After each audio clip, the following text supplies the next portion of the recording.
ചന്ദ്രശേഖറിന്റെ autopsy റിപ്പോർട്ടാണിത്. മുന്നിലെ file ആയുഷിനെ നേരെ നീട്ടിക്കൊണ്ട് police surgeon മൂർത്തി പറഞ്ഞതും അത് വാങ്ങി തുറന്നു നോക്കി. Cause of death cardiac arrest.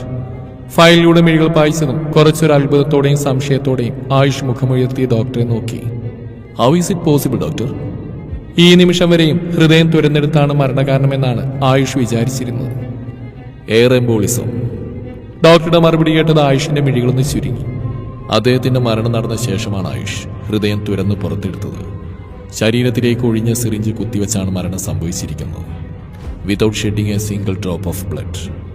ഈ കേസ് തനിക്കൊരു തലവേദനയാവുന്ന എല്ലാ ലക്ഷണവും കാണുന്നുണ്ട്. മൂർത്തി പറഞ്ഞു നിർത്തുമ്പോൾ അവൻ ദീർഘമായി നിശ്വസിച്ചു. മുകളിൽ നിന്ന് നല്ല പ്രഷറുണ്ട് ഡോക്ടർ. മരിച്ച ഒരു സാധാരണക്കാരനല്ല. ഇത്രയും ദിവസമായിട്ട് ഈ കേസിൽ പ്രത്യേകിച്ച് പുരോഗമനം ഒന്നും തന്നെ ഇല്ല. എവിഡൻസ് എന്ന് പറയാൻ ഒന്നും തന്നെ സ്പോട്ടിൽ നിന്നോ ഡെഡ് ബോഡിയിൽ നിന്നോ കിട്ടിയിട്ടില്ല. എന്തെങ്കിലും തരത്തിലുള്ള സൈക്കോ പാറ്റേൺ വല്ലതും ആണോ ഇനി? May or may not. ചിലപ്പോൾ പേഴ്സണൽ വെങ്കൻസ് ആവാൻ സാധ്യതയുണ്ട്.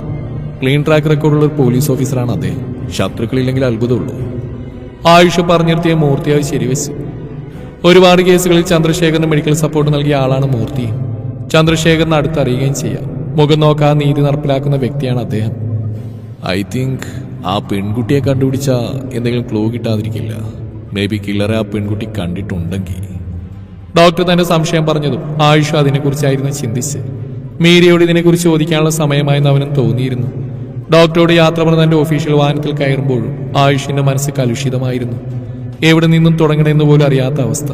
മീരയ്ക്ക് മാത്രമേ ഇനി തന്നെ സഹായിക്കാനാവൂ എന്ന് തോന്നിയവന് ചിന്തകളോടെ മിഴികളടച്ച് സീറ്റിലേക്ക് ചാരി കിടന്നവൻ. ഏറെ നേരം മിഴികൾ ഇറുകെ അടച്ചുകൊണ്ട് അവന്റെ നെഞ്ചിൽ മുഖം ചേർത്ത് വെച്ചവൾ. ആ നിമിഷം മറ്റൊരു ചിന്ത അവളിൽ ഉണ്ടായിരുന്നില്ല.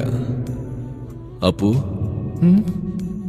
ഇനിയും എന്നെ വിട്ടുപോകണമെന്ന് തോന്നുന്നുണ്ടോ നിനക്ക്? പതിയെ ആർദ്രമായൊരു ചോദ്യം. അവന് എന്ത് മറുപടി നൽകണമെന്നറിയാത്ത അവസ്ഥയിലായിരുന്നു മീര.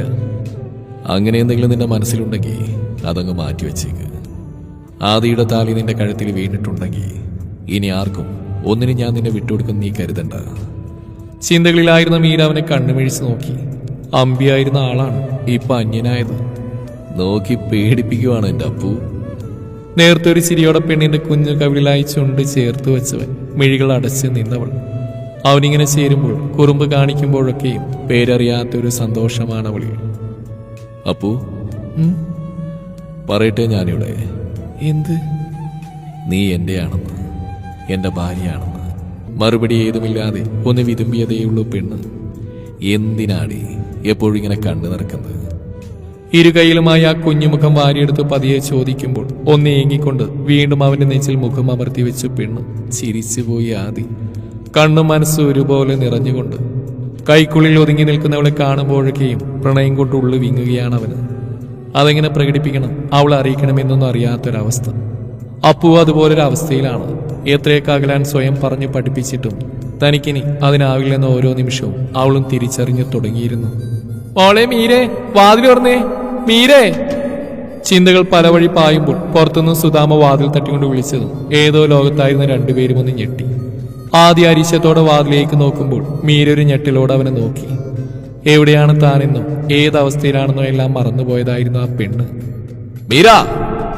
പുറത്തുനിന്ന് ആയുഷിന്റെ ശബ്ദം കൂടി കേട്ടതും ഭയത്തോടെ ആദിയുടെ ഷർട്ടിൽ മുറുകെ പിടിച്ചവൾ. തങ്ങൾ ഇരുവരെ ഒരുമിച്ചൊരു മുറിയിൽ കണ്ടാലുണ്ടാവുന്ന ചോദ്യങ്ങളായിരുന്നു അവളെ ഭയപ്പെടുത്തിയതെങ്കിൽ അത്രയും സന്തോഷം നിറഞ്ഞ നിമിഷങ്ങൾ നശിപ്പിച്ചതിലുള്ള ദേഷ്യമായിരുന്നു ആദിയിൽ. ഉള്ളിൽ നുരഞ്ഞു പൊന്തിയ അമർഷത്തിലും ദേഷ്യത്തിലും വാതിൽ തുറക്കാനായി മുന്നോട്ട് നടന്നവന് സ്വബോധം വീണ്ടെടുത്തപ്പോൾ മുറുകെ പിടിച്ചവൾ.